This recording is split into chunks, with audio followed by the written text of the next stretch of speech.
Coming to you live from the shadow of the big house, it's IT4U. Tips and tricks on ITS tools, products, services, and more with your host, Gene Mackey.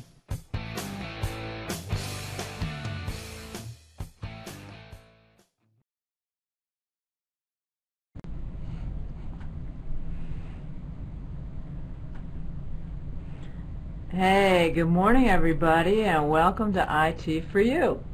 I'm your host, Gene Mackey. It's a series of interactive webinars brought to you by Information and Technology Services. So if you're having any audio or video problems during the live webinar, let us know in the chat pod, and if it's not on our end, we can offer some tips. It is possible to participate in these webinars on your smartphone or tablet, and here's some links for that. And we're going to take a break in August, and we'll be back in September with an M+Box topic. I don't have a date for that yet. And if you do need an accommodation to participate, please let us know. If it's for the live session, we need 10 days, business days notice. Today we've got Ryan Viss from ITS, and he's going to be talking about integrating tools with Google Sites. And this is something that was requested by people in the last Google webinar, so I hope this will be useful to you. And without any further ado, I'm going to turn it over to Ryan.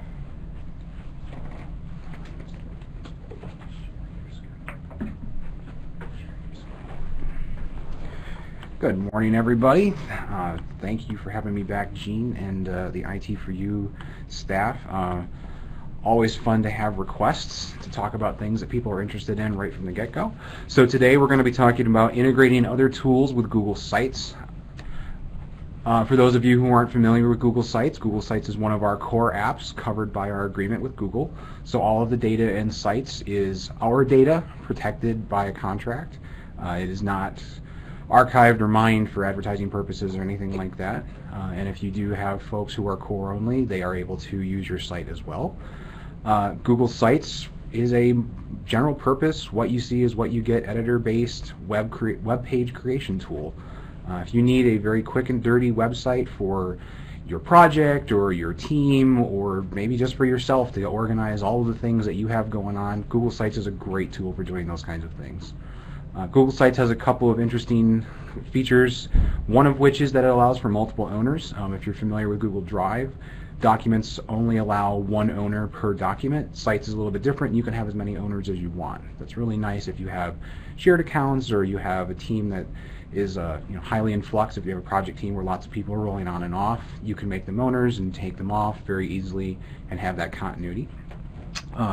Excuse me. Google Sites does have a few accessibility issues. We've documented them at the URL you see on your screen. That's on our google.umish site.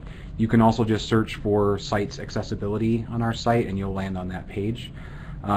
Just keep that in mind if you have folks, if this is going to a wide audience, be sure to address some of those accessibility issues. Be mindful of all of those kinds of things. So why would you use Sites? Like I mentioned, it's a quick and easy way to organize information and create a website. We also now can alias domains within the UMISH domain. So for instance, if you have a .it.umish.edu site or a lsa.umish.edu site, we can get rid of that long sites.google/a/umish gobbledygook that comes at the end of a URL like that and alias it to something that you have here.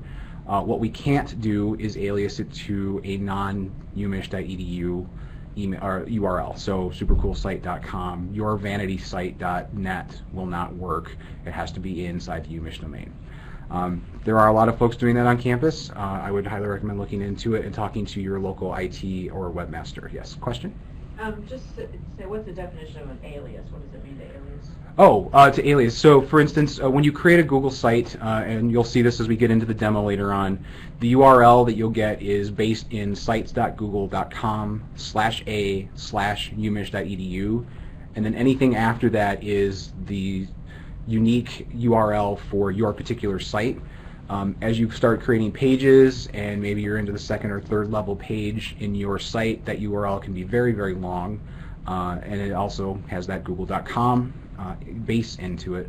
So if you want something that's a little bit more UMISH branded and you have the ability to get or create LSA or it.umich, we can essentially redirect your umich.edu URL. Okay, sorry about that. A couple little technical hiccups around here. I'm going to assume we got through the alias part. If there's a question still about aliases, please. Okay, we did. Perfect. So we'll start here, and I apologize for any repeating. We'll move quickly along.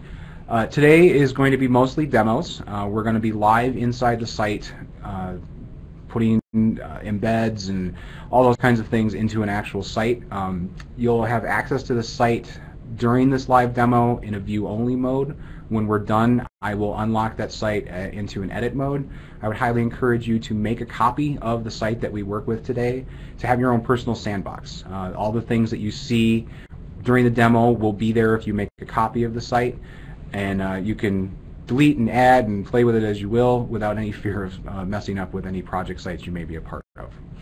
Today specifically, I'm going to cover 4 areas. These were based on requests for this IT4U. We're going to be talking about how to embed Google Docs, Google Forms, Box, and Google Group content within a Google site page. So we're going to jump into a demo. The URL for the demo site is listed on your screen. Please note that it's in Courier, so you can see the letters. Capitalization is important when you type in that URL, so those are capital I's.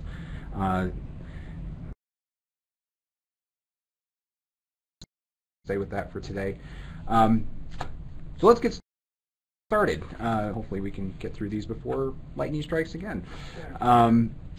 This is a Google site. A couple things you'll notice across the top here. There's a navigation area at the top. Many of you, or none of you, should actually see that right now.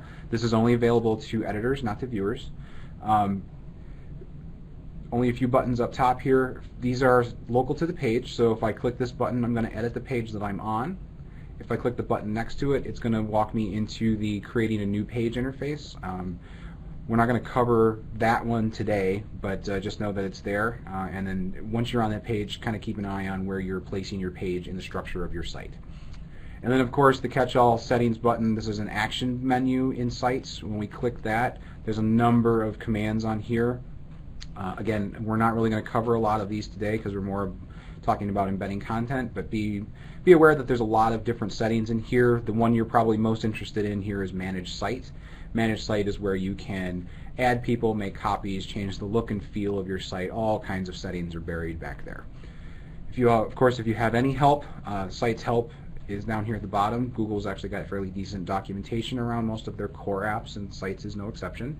So if you have a question about how to do something, start there. If you want to go deeper, I would highly recommend you go to learn.googleapps.com, and there are guided tours of many of the apps that will help you learn in depth how to do pretty much everything that an app will do. But for today, right off the top, we want to talk about using Google Drive. So for each of the topics I'm talking about today, there's an individual page. Feel free to click through, look at those, and of course you'll be able to make a copy after this. So Google Drive, because it's part of the core suite of apps along with Sites, there's a very, very tight integration in the way you can embed content from Drive inside your site. What you're seeing here is a folder. This is a folder that lives inside my Drive space. I've made the folder public, and that means that all of the files that are inside here are actually public as well. And I've just embedded the folder, and you'll get a list of anything that's in that folder available to people who come to your site. One thing to keep in mind, and this is on the site as well, but just so I can articulate this, when you embed a folder in your site, the permission on the Drive content is independent. So just because your site may be public on the internet, for instance, if you embed a Drive folder, that does not make the content in that Drive folder public on the internet. Your security in Drive is still the same in that embed as it is inside your Drive space. So just be mindful that whoever you're sharing your site with, if you're putting Drive content on that page, they also need to have access to that site content. But if you have a folder and you know that the permissions are ready to go, they're public, or you have this a group for your project, for instance, you can use those synchronized groups for permissions. You can drop a page in here, or a folder in here very quickly. So I'm going to edit this page, and what I'm going to do is I'm going to remove this. I'm going to put my cursor where I want the embed to start, and I'm going to go up here to the top left to the Insert menu. There's a whole bunch of options on here, but one we're interested in right now is Drive, and when you hover over Drive you see another flyout menu with lots of options. Pretty much any content type in Drive you can embed into your site page very, very quickly. For this one we're going to choose Folder, and I'm going to get a dialog box that's going to help me find it. I happen to know this one is called HTML. I get one folder as a result. Important to note that if you want to embed the folder, you don't want to pick don't click on the folder name. You want to check the checkbox here, and then this select button will light up. We're going to do that. We'll get another option or another dialog box where we can set some options around the embed. If you want that border around the outside, you leave that. You can give it a special title, so I can actually change the title from the folder name to be something else. So this is a public folder. Oops, never type in a demo. You could also specify the height and the width. If you don't specify a width, for instance, it's just going to grow to fill the available space on the page. I would recommend doing that as a default. I'm also going to leave it as a list type, but you can also select it to be a grid so you get those tiles and people can click on those if you want. I'm going to click Save. Because I'm still in edit mode, you'll notice that I have they call these gadgets in sites. You'll see a little shaded area indicating where the gadget is. Keep in mind, this is not necessarily reflective of how big the gadget will be once the page is saved, but it is just showing you basically where it's going to be positioned on the page. I'm going to click Save, and hopefully everything looks exactly as it was before, except for now it's called Public Folder. You can click on any of these file types. So for instance, this is just an HTML page. I can click on that. It's going to open a new tab, and I can see the markup for that HTML site, or page, excuse me. Nothing too big. I do have a dubstep song sitting back there if you want to click on that. If you need to, and you just don't like the interface on the embed, at the bottom of the folder, or excuse me, at the bottom of the gadget, you'll notice a link that says Open, and then the name that you gave it. That in this case is Public Folder. If I click that, it's going to send me to Drive directly. And I can see those pages again. If I want to go even further, I can click Open in Drive, and it's going to give me my full Google Drive interface along with that. So I can get my right-click menus, I can download things, I can edit this. If it were a doc file or a document, I could edit that, for instance. So it lets people get to your content very quickly. This is really handy, for instance, if you're on a project, a big project or a medium project, or maybe even a small project with lots of documents. If you have lots and lots of folders that people need easy access to, but maybe they're in different locations. Maybe somebody at a different school has a folder of requirements and you've got a different folder here in ITS. You could have one page with multiple things embedded, or multiple folders embedded on it, so folks on the project can come to one place to find all of that content. It doesn't matter where it's stored, it's all organized as part of sites. Yes, question? Lark says, yay, thanks, this makes me happy already. My work here is done. Let's stop and ask for questions. Okay, yeah, we'll just take a little break here a second and see if anybody has other questions. I've been talking kind of quickly here. Also gives me a chance to have a little sip of water. Looks like a question coming. Okay, we'll hold on for a question.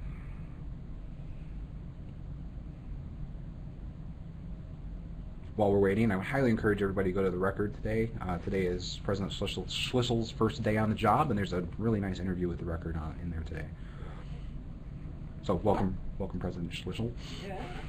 I hope I'm pronouncing it right. Is there a way to develop to see if you're is there a way to develop to see if you're not sure how you want things to look? Is there a way to develop to make sure if things? You're not sure. To So see what you're doing. So kind of a preview of what my edit looks like at that particular moment. No, not necessarily. So I'm familiar with Dreamweaver. You're not going to be able to, on the fly, generate what the page looks like at this particular moment before I actually click the save button. The nice thing is you can always go back and revert. So each page has a revision history. Oh, good. Where is this? That's another question. Can you undo? So yeah. So for instance, I just made a change. If we go to this action menu, the very first item is revision history. When you click that, you're going to go to a list of the version for that particular page, and you can very easily revert to a previous version if you want to. Cool. All right. But yeah, as far as a development, I think I understand where that's coming from. That it doesn't really have, it's not a desktop website editor, so there are a few trade-offs, and a live preview is one of those. The same embed philosophy applies to documents as well as it does to folders. This is a Google Doc that Google provided to us for all the things that changed in June. If you want to share just one document with folks, you can embed, this one you're seeing as a multi-page document. This is a pretty complex document. It's got animated GIFs, it's got lots of layouts, it's got all kinds of things going on, and all of that works in the embed. So you don't actually have to point people to the document itself. You can plop it right on the page and they can see it there. Yes, another question. What are the limitations of Drive when you're not logged into Google? If you're not, so the limitations of Drive if you're not logged into Google are basically you have to make the document or folder public. So when you're in Drive and you're looking at settings, so if we go here, we'll look at the settings on this particular, the presentation we looked at, excuse me. So at the very top here is the global permission setting for any document type. This applies to presentations, sheets, docs, PDFs, everything that you could put in there. By default, it's private to only the people you list. Because I created this and I haven't shared it out, I'm the only person who could see this document right now. If I want to change that, I click that link, and hopefully you've seen this before. If you haven't chosen either of the two top options here, a person who's not logged into Drive will not be able to see the content. So from University of Michigan down, you're going to be required to be logged in, and you're also going to be required to be logged in with a university account. So even if they have a Drive account on a Gmail account, for instance, a Google, well, so these three options, the bottom three, you have to be logged into a University of Michigan M+ Google account. If you have someone at the university who uses a Gmail account for business, and we know a lot of folks do that, you shouldn't do that, but if you do, you are not going to be able to use those bottom three settings to share content with those folks. They're going to have to be up here, or you're going to have to list them individually with their Gmail account. Hope that addressed the question. If not, please let us know in the chat, and I'm happy to cover that in more detail. But back to the embed, if we go back down to the bottom of this page, we can put a new item here. So let's say new sheet, embed. Also, because it's Google product and Google loves shortcuts, there's also shortcuts for formatting. I'm on a Mac, I'm going to do Command, but Control works on Windows. Command 2 sets it as a heading 2. Always use headings. Don't bold and change the font type. If you use headings, that actually puts the proper tag, HTML tag around that, and that helps people with screen readers and gives some semantic markup to the page, divorcing the content from the formatting. So always use the headings. If you don't like shortcuts, you can go up here to Format and select the appropriate heading level. All right. But let's insert another document. So I'm going to go back to my Insert menu. I'm going to hover over Drive, and let's pick, well, let's see if I have a drawing. Oh, let's do a presentation, because I don't know if I have a drawing. So I chose presentation, and you'll notice that there's a bunch of the same items are along the left-hand side. It's just applying a filter to the content you have inside your Drive space. If I accidentally chose presentation and really I wanted to do a drawing, I can just pick that, and it's going to update the filter. I have lots of drawings. Didn't realize that. So let's go back. Let's look at presentations, and we'll embed the presentation you saw earlier. Check that box. Click Select. And I get my dialog where I can set some options here. With presentations, you'll see a different option that you can actually have the slideshow player load. I'm not going to do that because we're not going to go through it. You can select the size. Let's make this really big because we want people to be able to read our slides. And we'll click Save. And there's that gadget again. We'll click Save for the page. And there's my presentation. And you have a nice little interface. People can step through that if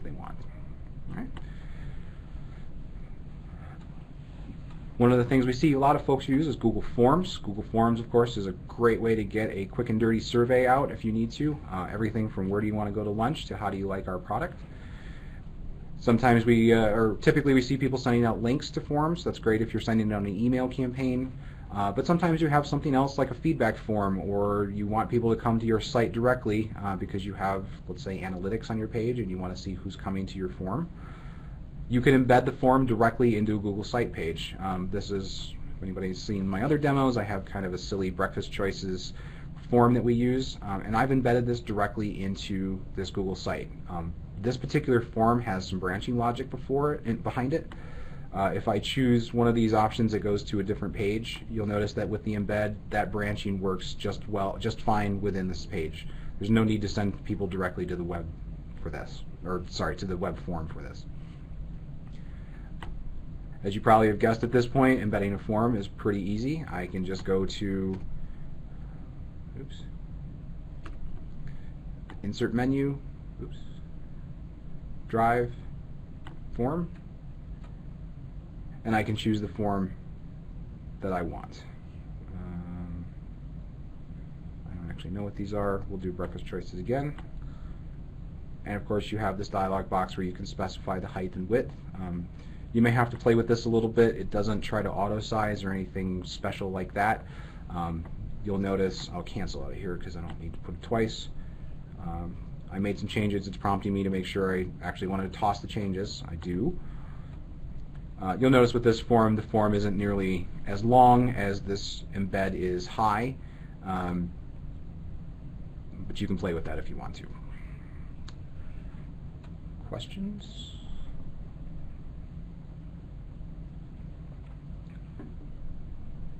All right. Groups. For those of you who are part of the Collab Forum, the Collab Forum is a Google group, and groups are also one of those things we use a lot on campus.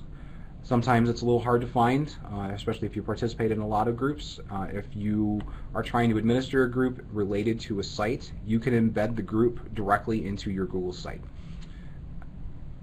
Again, because this is a Google product and there's lots of integrations, this is pretty quick. We can do Insert Group. One thing to keep in mind for this to work, you will need to know the URL of the group you're embedding. I don't have it in particular, but you would be required to paste that group name right here. To get that URL, just go to the front page of the group and copy the URL from your address bar. And then there are, of course, the same familiar options available here for configuring the appearance of the embed on your page. I would recommend, if you're embedding a group in particular, having a page with not a lot of other content and letting the group width be 100%. Groups tend to be long threads of discussions, so letting that text spread out and letting folks have as much real estate on their monitor as they have is a good usability trick. Make this as high as possible, but don't make it too high. A lot of folks now have widescreen monitors, so be respectful of using the width and trying not to go too high. This one actually has a preview, which is kind of nice. You'll notice those on some others. This is, oh, I didn't put a URL in here, so that won't work. We'll cancel that. But if I go into the configuration on this, so what I did for that, sorry, let me back up. Once you have a gadget on here and you want to tweak the settings on the gadget that's in the page, you have to go into edit mode. Once you're there, you'll see that gray area where the gadget lives. Click on it anywhere and you'll get a little menu. You'll see a number of little icons up here. The leftmost one is the properties, so you can adjust the properties on it. You can also change the alignment of the gadget itself. I think a lot of them, by default, they align to the left side of the area where they've been embedded. If you want to center it, you can do that as well, or if you want to move it to the right side, you can do that. I would recommend align left, just generally it looks cleaner and lets people scan. You can also change the way that text wraps or doesn't around a gadget. So this is particularly helpful if you have a lot of images or a page with a lot of text and you want text to flow around the item that you're embedding in the page. You can have that text wrap around the object. You can kind of see it in the icon there where it wraps around. For most of these though, I think you're going to want to have the text not wrap. You want it above and below the gadget that you're working with, and that is the default option. And if you need to remove it, you can click this X and it'll pull all of the gadget information out of your page. For this one, I'm going to click the properties, and I can go in here and tweak all of these things to my heart's desire. Maybe I don't like it at 600 pixels, so we'll make it 500, and then I can preview it to see what it looks like. This isn't terribly helpful because it's not actually in the page, but you can see how the gadget looks, and then you can save it.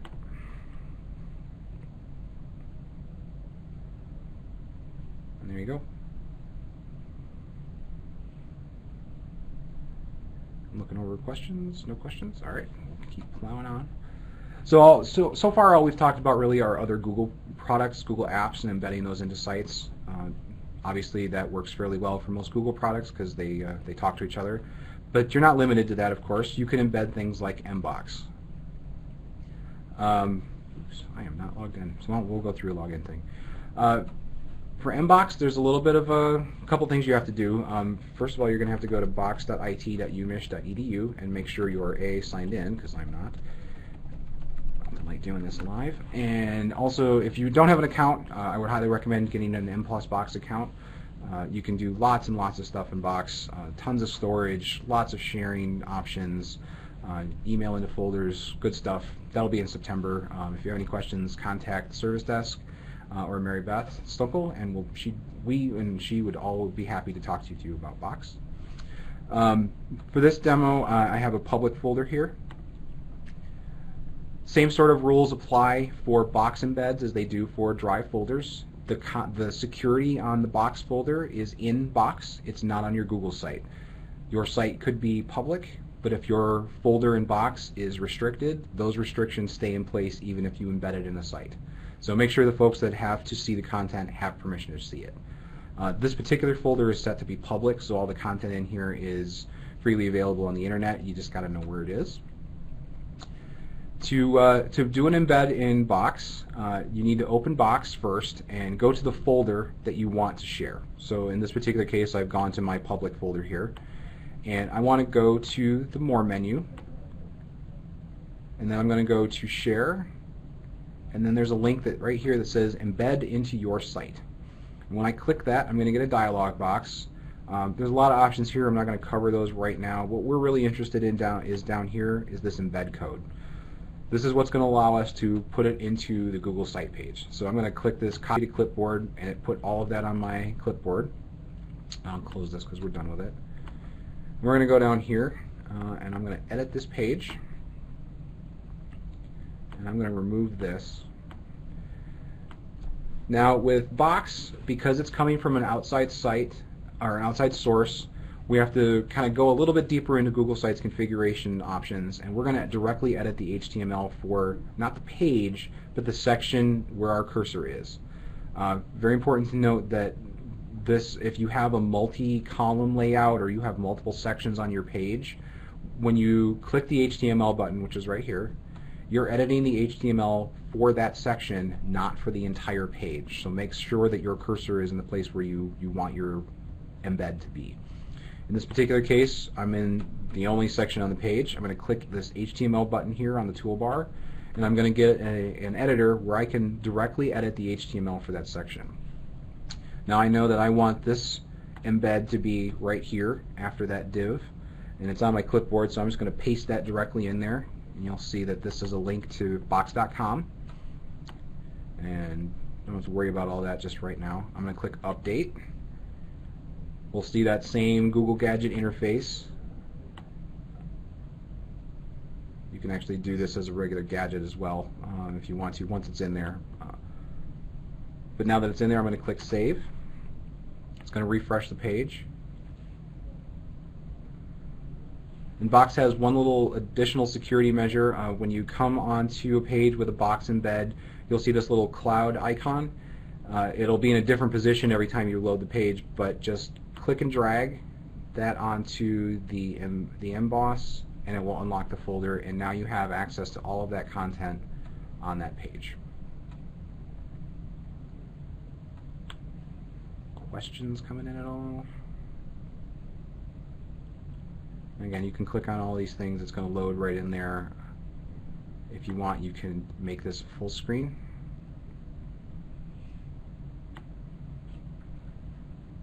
You can zoom. This is one of those times when you want to maximize the embed size. Click my editor here. Now click my properties, and I want this to be 100%, which probably would have been better. I'll make this just big because it's documents. I'll say OK and save it. And here you'll see it got significantly larger, and you'll notice this cloud has moved, so I have to drag it in here.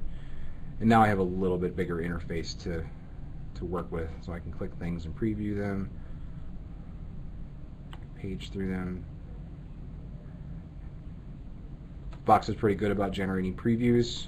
If it's not fast enough for you, or the preview, it can't generate the preview because the file is too large, you can always download the content. This is a video, for instance. I won't play it because I'm not exactly sure what will happen with the audio, but you can watch videos directly in the embed. And of course, you can always download things if you need to. Oops. Okay, but there's no questions. I'm assuming that's pretty straightforward. Oops. And then, of course, videos. There's a number of ways to host videos on your Google site. You can link directly to a Google video hosted in your drive space. This would work for Box as well, but if you have the URL directly to it, it's just a straight hyperlink to that. If the video is stored in Drive, you can embed it directly on your page. If you use Insert Drive Video, that video will show up on the page as an embed. Probably should not have done that. We'll turn the audio off. You can watch that video directly in here. You have full screen controls. This is a high def video, so you get all that fidelity if you want to. You can always dial it back if you need the bandwidth. But this is hosted in my drive space, for instance. Or actually, I think this is hosted in Google's drive space. But you can embed that video directly. You'll notice the player looks very, very familiar. If you've ever gone to YouTube, no one should have any trouble figuring out how to use the video. And of course, you can embed YouTube videos directly. All of these are menu items. If you go to Insert, Drive, Video, you can pull any video out of your drive space and embed it onto a site. If you're looking for something in YouTube, YouTube has its own option. You will need the URL of the video. There's no search interface for this, but you can copy and paste that URL from either the address bar or the share dialog box if you're looking at a YouTube video. And then you can configure a lot of options on that. The video size is probably the one most folks are looking at. I don't like the borders. We can clip that. And we can make that really large. Yes? How do we copy the demo page? So you won't be able to do it right now until I open up the site, but when you have access, we're going to go to this action menu, go to Manage Site, and on this first page, when you click Manage Site, there's a Copy This Site button. When you click that, it's going to ask you for a new site name. You can name it whatever you want. I would recommend your unique name and Sandbox or Playground or something like that, so you know that it's not a live site. As you type it in, Sites is going to try and generate a URL down here. It's going to make sure that it's unique, so you may, if you somehow guess somebody else's site, you'll see numbers or unique characters start showing up in there. I would recommend not including revisions, so leave this cleared and then clearing these two items. There shouldn't be any page comments, but if you leave these intact and you copy over a site that someone else has created, for instance, and they've shared it with a number of others, all of those people would come along into your Playground site. It's not so much that they can mess around with the content on your site, is that it's confusing when they see a site that looks very familiar to a live site that they're working with. Yes, another question. Do you have any sites that I could look at as good examples of simple and complex sites within and outside of UM? Simple and complex, I'm assuming not at the same time. We might have to add that later. Yeah, I may have to add a page here with example sites. What I can show you is my site. So I have a personal site in Google Sites, the word kind of gets reused a lot. And I just have a really basic front page of who I am, what I do, how to get a hold of me. I have started kind of a link farm because I'm part of a lot of projects in varying levels of effort, and I don't remember where things are. So I use Google Sites to organize where those things are. This is a project site for a project that's closing down here. This was the Part 2 project for Google, for collaboration, so Google and Box. This is based on a project, so the project manager made this, and sorry if she didn't expect me to show this off today, but this is, I would call this pretty simple in terms of the items that are on here, but I think that's what we were aiming for. We didn't want a lot of complexity. We wanted very easy visuals. You know, the big one on that is the left-hand Christmas tree, so you can get a really quick view of the project health. Each of the work streams has its own tab, so we can click through that. Okay, and again, this is very flexible. You can do lots of things. Feel free to explore. If you have any questions, please contact 4Help. We're more than happy to help you with access or any kind of productivity questions you might have. Yeah, if you could add some examples to. Yeah, I can do that. I will do that. I will add a new page on this site with examples of other sites that I'm aware of. So, and since we're out of time, I'm going to turn it back over to Jean. Wait. Oh, I just bumped that. Sorry.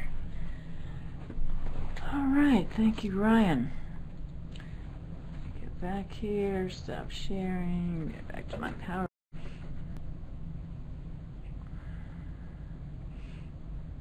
Okay. So, M plus Google webpage and the UM collaboration forum, which is the group that Ryan embedded in his site. Just a reminder that today's recording and slides will be on the IT4U page in my link and also on the Next Gen Michigan webinar page. If you're not on my list to get notifications of upcoming webinars, you can sign up right here, and if you need more help, you can always get to us through the Service Center. Thank you very much. We're going to stop the recording now, and if you're here live, please stick around for some feedback.